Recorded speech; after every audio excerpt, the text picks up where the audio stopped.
We actually jump into percentages. Let me paint the picture of what makes up probability. So you normally what you have, what you call is this random experiment. So let me read this to you. So mathematically it says a random experiment has outcomes that we cannot predict, but has a regular distribution in a large number of repetitions.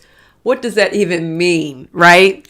So essentially what that means is you can determine the outcome of a scenario if you have repeated experiments, meaning however it happens over the long run, it gives you a greater chance of seeing a high probability or a low probability. So essentially you're just looking at patterns to determine what's predictable and what's not predictable. So when you're talking about a random experiment, that could be anything. Like I said, don't think of just a random experiment as like a medical experiment or you flipping a coin or you rolling a die, but think of it as like with the car insurance. If you think of all the people that they insure, that can be considered an experiment. And you say, okay, what's the highest probability that this individual would end up in a car accident or would not end up in a car accident? Okay, so an experiment is just looking at patterns over the long haul to determine what the outcomes are.